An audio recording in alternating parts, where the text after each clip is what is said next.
दत्तगुरु मित्रांनो, श्री सद्गुरू मच्छिंद्रनाथ महाराज तीर्थयात्रा करीत फिरत फिरत बंगालात चंद्रगिरी गावास गेले. तेथे सुराज म्हणून एक ब्राह्मण होता. त्याच गावात सरोपदयाळ या नावाचा एक वसिष्ठ गोत्री गौड ब्राह्मण राहत असे. तो मोठा कर्मठ होता. त्याच्या स्त्रीचे नाव सरस्वती. ती अतिरूपवती असून सद्गुणी असे, पण पुत्रसंतती नसल्याकारणाने नेहमी दिलगीर असे. त्या घरी मच्छिंद्रनाथ भिक्षेकरिता गेले. त्यांनी अंगणात उभे राहून अलख शब्द केला आणि भिक्षा मागितली. तेव्हा सरस्वती बाहेर आली. तिने त्यास आसनावर बसविले आणि भिक्षा घातली. नंतर आपली सर्व हकीकत सांगून संतती नसल्याने दिलगीर आहे असे त्यास सुचवले आणि काही उपाय असला तर सांगावा म्हणून विनंती करून ती त्याच्या पाया पडली. तेव्हा मच्छिंद्रनाथास तिची दया आली. मग त्यांनी सूर्यमंत्राने विभूती मंत्रून ते भस्म तिला दिले आणि सांगितले की हे भस्म रात्रीस निजतेवेळी खाऊन निज. हे नुसतेच भस्म आहे असे तू मनात आणू नको. हा साक्षात हरिनारायण जो नित्य उदयास येतो तो होय. तो तुझ्या उदरी येईल. त्या तुझ्या मुलास मी स्वतः येऊन उपदेश करीन. तेणेकरून तो जगात कीर्तिमान निघेल. सर्व सिद्धी त्याच्या आज्ञेत राहतील. असे बोलून मच्छिंद्रनाथ जावयासाठी उठले असता तुम्ही पुन्हा परत कधी याल म्हणून तिने त्यास विचारले. तेव्हा मी 12 वर्षांनी परत येऊन मुलास उपदेश करीन असे सांगून मच्छिंद्रनाथ निघून गेले. सरस्वतीबाईस भस्म मिळाल्यामुळे अत्यंत हर्ष झाला होता. ती राख तिने आपल्या पदरास बांधून ठेवली. मग ती आनंदाने शेजारणीकडे बसावयास गेली. तेथे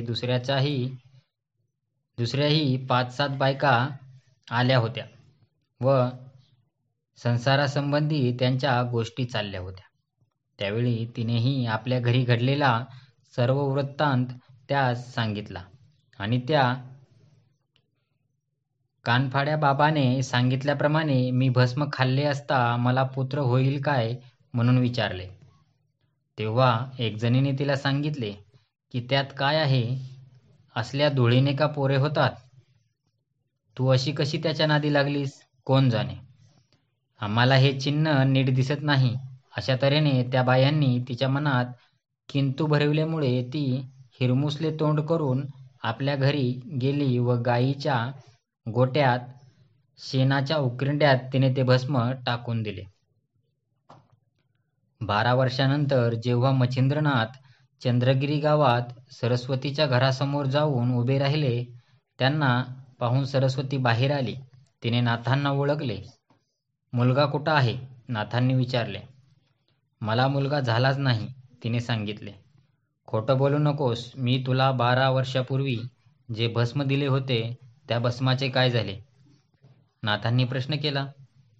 मी ते गायीच्या गोट्यात शेणाच्या उकिरड्यामध्ये टाकले, असे ती म्हणाली. हे ऐकल्यावर नाथांना क्रोध येतो. त्यावेळी ती स्त्री नाथांची माफी मागते. योगीराज, मला क्षमा करा. त्यावेळी नाथ म्हणतात, मला ती जागा दाखव. तिने नाथांना ती जागा नेऊन दाखवली. त्यावेळी सद्गुरू मच्छिंद्रनाथ म्हणतात, हे प्रतापवंता हरिनारायणा, सूर्यसुता, तू जर गोवऱ्यात असलास तर बाहेर ये. गुरुराया, मी इथे आहे. गोवऱ्यांची रास मोठी आहे. तुम्ही मला बाहेर काढा. मच्छिंद्रनाथांनी लगेच खाच उकरून त्या मुलास बाहेर काढले. तो तेजपुंज पुत्र बाहेर येताच सूर्यासारखा प्रकाश पडला. सरस्वतीला पश्चाताप झाला. मच्छिंद्रनाथ त्या मुलास आपल्याबरोबर घेऊन गेले व गायीच्या शेणाच्या राखेतून जन्म झाला म्हणून त्यांचे गोरक्षनाथ असे नाव ठेवले. त्याला शाबरी विद्येत प्रवीण केले. अस्त्रविद्येतही निपुण केले. योगबळामुळे गोरक्षनाथांनी चिरंजीवित्व प्राप्त करून घेतले होते. सिद्ध, सिद्धांत पद्धती, अमनस्क योग, विवेक मार्तंड, गोरक्षबोध, गोरक्ष शतक इत्यादी त्यांचे ग्रंथ प्रसिद्ध आहेत. गिरनार पर्वतावरील श्री दत्तात्रेयांच्या आश्रमात गोरक्षनाथ राहिले. 84 सिद्धांपासून नाथपंथ भरभराटीस आला. नेपाळी लोक गोरक्षनाथांना पशुपतीनाथाचा अवतार मानतात. नेपाळमध्ये काही ठिकाणी त्यांचे आश्रम आहेत. त्याचप्रमाणे उत्तर प्रदेश येथील गोरखपूर जिल्ह्यात गोरक्षनाथांचे भव्य मंदिर आहे. नमस्कार मित्रांनो.